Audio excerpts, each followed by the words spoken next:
So airing out the dirty laundry is started as what I thought was a project and has become what I call an ongoing participatory community art movement.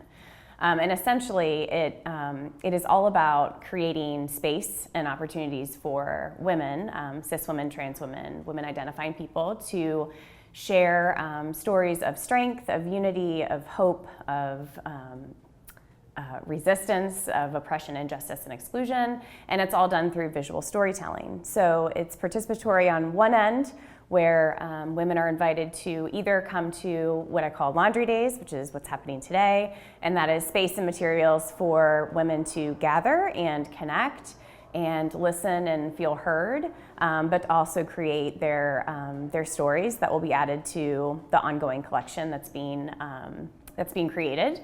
So I think it's been in me for a really long time, just based on, so I'm a visual artist, I'm also an art educator, I've taught for 16 years, and social justice has always been, woven into what I just do as a teacher. At the first Women's March, I went with my daughter, who was 9 at the time. We left having a wonderful experience and a wonderful shared experience with her, but I also left with a lot of questions about who was here, who wasn't here, who didn't feel invited, who didn't feel safe, and really thinking about this idea that there aren't spaces that I know of or that I'm aware of where women feel encouraged to share stories and to share that truth.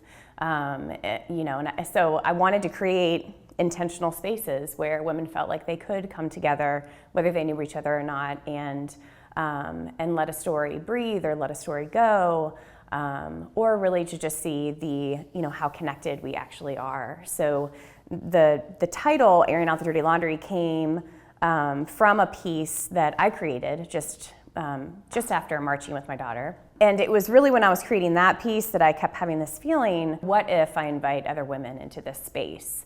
What could that feel like? Could it be healing for them? Could it actually reinforce this idea of, coming from a place of love and understanding? The title is, dirty is in quotation marks because it's a rejection of the idea that we have dirty stories. We've just been told for a long time not to share certain things. And even with a lot of the stories are extremely hopeful, and even our most traumatic stories, it's interesting to see the beauty that actually comes from that and the transformation that comes from that.